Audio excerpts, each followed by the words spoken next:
কখনো কি এমন হয়েছে আপনি একটি দোয়া করতে করতে ক্লান্ত হয়ে গেছেন, মনে হয়েছে আল্লাহ আমার কথা শুনছেন না? ঠিক এমনই একজন ডাক্তারের জীবনে ঘটে যাওয়া এক সত্য ঘটনা আপনাদের মাঝে তুলে ধরব। আশা করছি ভিডিওটি শেষ পর্যন্ত দেখবেন, কারণ আজকের ভিডিওর মাধ্যমে আপনি জানতে পারবেন কিভাবে আল্লাহ তাআলা একজন মানুষের দোয়া কবুল করেন। তিনি ছিলেন একজন পাকিস্তানের এক অন্যতম বিখ্যাত স্নায়ু চিকিৎসক। ওনার নাম হচ্ছে ঈশান।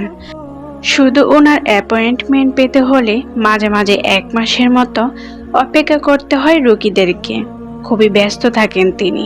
ওনাকে প্রায়ই প্লেনে করে এক জায়গা থেকে আরেক জায়গায় যেতে হয় চিকিৎসার কাজে। তিনি বললেন, একদিন আমি প্লেনে করে যাচ্ছিলাম, হঠাৎ করে ঘন কালো মেঘ ঢেকে গেল সারা আসমান। বজ্রপাত, বৃষ্টি এবং ঝড় হাওয়া শুরু হয়ে গেল। তখন হঠাৎ করে আমাদের প্লেনের ইঞ্জিন সমস্যা দেখা দিল এবং সেখানের কোনো এক এয়ারপোর্টে আমাদের প্লেনকে ল্যান্ড করতে হলো। যে এয়ারপোর্টে আমরা নামলাম সেই জায়গাটা ছিল শহর থেকে অনেক দূরে এবং সাথে সাথে ইঞ্জিন ঠিক করার জন্য দক্ষ কারিগর সেখানে ছিল না। আমাদেরকে অপেক্ষা করা ছাড়া আর কোনো উপায়ও ছিল না। কিন্তু আমার জরুরি কাজ ছিল, যেখানে পৌঁছানো আমার জন্য খুবই জরুরি। আমি ক্যাপ্টেনকে জিজ্ঞেস করলাম, কতক্ষণ অপেক্ষা করতে হবে? ক্যাপ্টেন বললেন, ঠিক বলা যাচ্ছে না, কিন্তু অনেকক্ষণ অপেক্ষা করতে হবে। আমি বললাম, কিন্তু আমার তো সেখানে পৌঁছা খুবই দরকার। ক্যাপ্টেন বললেন, তাহলে আপনি গাড়ি করে চলে যান না কেন? এখান থেকে মাত্র 3 ঘন্টার রাস্তা। এছাড়া আর কোনো উপায়ও ছিল না, তাই আমি গাড়ি করেই রওনা দিলাম। কিছু দূর যাওয়ার পর আবার সেই ঘন কালো মেঘ, বৃষ্টি আর ঝড় শুরু হয়ে গেল। যেহেতু গ্রামের মাটির রাস্তা, তাই বৃষ্টির কারণে গাড়ি নিয়ে এগিয়ে যাওয়া সম্ভব ছিল না, কারণ বৃষ্টির কারণে রাস্তায় এত কাদা হয়ে গিয়েছিল যে গাড়ির চাকা কাদার মধ্যে দিয়ে চলছিল না। তখন কিছুদের সামনে একটা বাড়ি দেখতে পেলাম। ঠিক করলাম ওই বাড়িতে গিয়ে বৃষ্টি থামার আগ পর্যন্ত যদি আশ্রয় পাই তাহলে নামাজ আদায় করতে পারবো। আমি ওই বাড়িতে গেলাম এবং দরজায় নাড়া দিলাম। এক বৃদ্ধ মহিলা দরজা খুললেন এবং আমাকে ভেতরে আসতে বললেন। আমি বৃদ্ধ মহিলাকে সবকিছু বললাম এবং নামাজ পড়ার অনুমতি চাইলাম। বৃদ্ধ মহিলা আমাকে ভেতরে আসতে বললেন। ভেতরের রুমে একটা জায়নামাজ ছিল এবং জায়নামাজের পাশে এক ছোট ছেলে শুয়েছিল।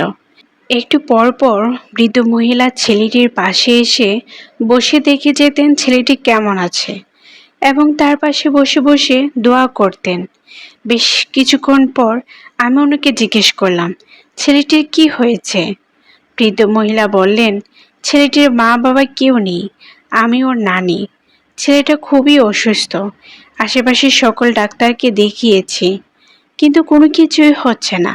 এখানকার ডাক্তাররা বললেন শহরে একজন ভালো ডাক্তার আছে, যে হয়তো এই ছেলেটার ভালো চিকিৎসা করতে পারবে।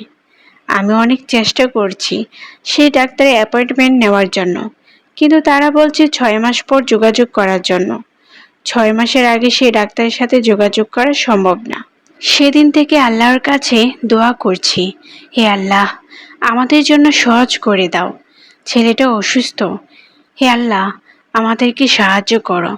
তখন আমি জিজ্ঞেস করলাম, সে ডাক্তারের নাম কি? বৃদ্ধ মহিলা বললেন, ডাক্তার ঈশান। এই কথা শোনার সাথে সাথেই আমি কাঁদতে শুরু করলাম। তখন আমার বুক ফেটে কান্না বের হওয়া ছাড়া আর কিছুই করছিল না। বৃদ্ধ মহিলা আমাকে কাঁদতে দেখে জিজ্ঞেস করলেন, আপনি কেন কাঁদছেন? আমি কাঁদতে কাঁদতে বললাম, আপনার দোয়া আল্লাহ কবুল করেছেন।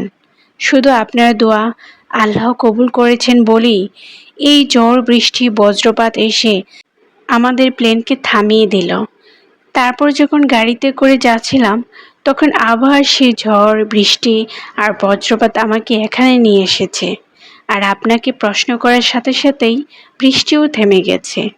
ডাক্তারের কথা শুনে বৃদ্ধা মহিলাও কাঁদতে শুরু করলেন। এই কাহিনী বলার পর ডাক্তার ঈশান বললেন, সেদিন আমি শিখেছি আল্লাহ যার ভালো চান তার জন্য যা কিছু সম্ভব তা তিনি নিজেই করেন। অবশেষে ডাক্তার ঈশান ছেলেটির চিকিৎসা করলেন। একটু ভেবে দেখেন, 6 মাস আগের অ্যাপয়েন্টমেন্ট ছাড়া যে ডাক্তারের সাথে দেখা করাটাও অসম্ভব ছিল, সেই ডাক্তারকে এত দূরে একটা গ্রামে টেনে হিচড়ে আল্লাহ সেই ঘরে এনে তুলেছেন যেখানে তার দরকার ছিল। আর এটা যদি আসলে বুঝতে পারেন তাহলে মনে রাখিয়েন, যখন যা দরকার আল্লাহর কাছে চাইতে ভুলবেন না। মনের মধ্যে সেই বিশ্বাসটুকু রেখে আল্লাহর কাছে দোয়া করেন, ইনশাল্লাহ আল্লাহ আমাদের নেক দোয়া কবুল করবেন। ভিডিওটি ভালো লাগলে লাইক দিন, কমেন্ট করে আপনার মতামত জানান এবং দিনই দাওয়াত ছড়িয়ে দিতে বন্ধুদের সাথে শেয়ার করুন। ইসলামী সম্পর্কিত আরও সুন্দর সুন্দর ভিডিও পেতে আমাদের চ্যানেলটি সাবস্ক্রাইব করে রাখুন। আসসালামু আলাইকুম ওয়া রাহমাতুল্লাহ।